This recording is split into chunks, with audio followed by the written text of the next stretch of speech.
raha iverenantsika kosa ny sehatry ny asa mbola maro ny fepetra tsy voaja ho an'ny mpiasa izany ataon'ny mpampiasa eto Madagasikara. Manana ny heviny ireo mpiasa avy amin'ny sehatra maro samihafa manoloana izao fahatongavana ny andron'ny voalohan'ny volana May izao, izay andro hanamarihana ny asa izany. Toy izao ary ny tato-baovao eto Claudia Solution emisary ny Mamra Soanaivo.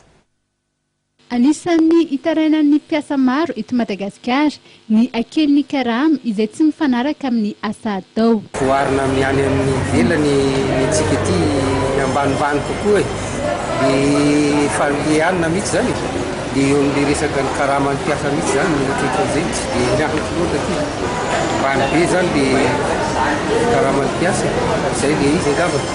Tsy voaja ihany koa ny fe-potoana iasana ho an'ny sasany. Sarotra satria tsy ny pression zany vahiny no mitondra zany fa raha vao vazaha fotsiny no tokony tsy manaiky izy fa ny anazy tsy maintsy mitombontsoa foana tsy adaptena fotsiny ihany tsy maintsy misy pression.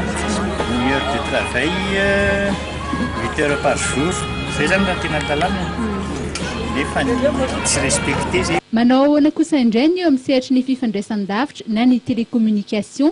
Volume de travail somary betsabetsaka ihany fa karakara fandalinana ny asa fotsiny fa ndraindray tsy ny ohatra misy daty amin'izay dia izay ny sarosarotra fa ny volume de travail tsy dia fahaizana mandamina fotoana zany dia tsosa loatra social fa na izany tsy dia mba mahavela zany karaha. Manana ny heviny ihany koa ireo izay miasa eo amin'ny sehatry ny fizahantany. Misy lasa sasany tsy manaraka ny fepetra ho an'ny droit social ny mpiasa. Indraindray tsy voaja ny mpampiasa ilay fifanarahana. Raha tokony tapitra ilay contrat d'essai dia tsy ajahaza ireo ilay izy sa hoe vita ny contrat d'essai misy fiakarany